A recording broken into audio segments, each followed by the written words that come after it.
definition of a professional band is one that plays and records music for money. And the third piece of that is that they actually talk to the media. It's crucial to any band that they get heard, that people know they're there, that they're performing. In their early days, that's exactly what Nirvana want. The stereotype is that Nirvana hated talking to the media, and initially it's not true. They start in 1987 and they're just another struggling local band who would love to talk to people. They want people to know they're playing. By 88, they're starting to get a little bit of attention. By 89, they're happy to go on radio all the time. They even do the call sign for a radio station at one point. They just turn up and they enjoy it. They like talking to the people they're talking to. One of the crucial things in those early days is that they're always talking to fellow fans. They're talking to fanzines. They're talking to small local stations where the person talking to them loves alternative and underground music. So for them, it's a pleasure. They get to go on, they get to goof around, they get to make jokes with people. They just talk. They're happy to talk about anything people want to talk about. Gradually that attention builds. In 1990, 1991, the funny thing is that they're still just another unknown band. They're still just talking to the smaller magazines. The only exception is Europe. As late as August 1991, there's an interview with a gentleman from Metal Hammer magazine. And in it, they talk about, oh, we hope the single will do all right. And they talk about, oh, wouldn't it be funny to do a tour with Guns N' Roses? That would be so ridiculous. That would be fun. And then a month later, the singles come out, and they're only just starting to realise that it's the biggest single of the year, and in fact one of the biggest singles of the decade. What's beautiful about looking at their interviews in the way I did for Cobain on Cobain is seeing that development, a band reacting in the moment to what's going on. From late 1991, they've got to learn to cope with what they've unleashed.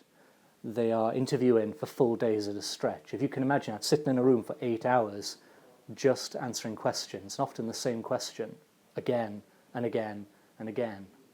There's a gentleman from Canadian TV who is very honest. He says he saw the Smells Like Teen Spirit video, he was meant to interview them. He'd never heard of them before. He had to ask them in the interview more or less who they were. So by the end of that year, Nirvana are getting a reputation for being difficult with the press. It's simply because they're talking constantly to people who don't know their references, don't know the bands they're into, don't know who they are. Things go very wrong in late 1992. Very wrong. His child is taken into care at one point. His heroin addiction is splashed across all the media. He feels people are out to get him and his wife. His paranoia is increasing. The way he counterattacks is fascinating. He does it with the media. And suddenly he's not talking to small music magazines. He's talking to the New York Times. He's doing interviews with major national publications that are more into entertainment news than music news, because he's suddenly become a celebrity. It doesn't work the way he wants. He retreats again. The final burst of publicity the band engage in is late 1993, and it's a very deliberate show of unity. The band suddenly do all the in utero publicity as a band again, the three of them all together doing several days where they just talk to media. 1994 is difficult. The band retreat more than they have done before. They do a mere smattering of interviews because, unlike their early years, they just don't have to anymore. So they don't. What you'll see is Dave Grohl and Chris Novoselic on radio in Portugal, and they're asked what the future of the band is. And they look a bit sheepish. They've been goofing around all afternoon, they've been making jokes, they've been putting on accents, and suddenly they look a little bit nervous and embarrassed. And they more or less confess that they're not really sure what it is. Oh, we have some tour plans, that's about it, that's what we're doing for now. The final media broadcast by Kurt Cobain, it's the suicide note. And that's a sad thing to end on, but read it. That note is a public address. It's not a private note. It's something intended to be consumed by an audience. And he knows what will happen. By this point, he's used to the fact that everything he says will be taken, publicised, consumed.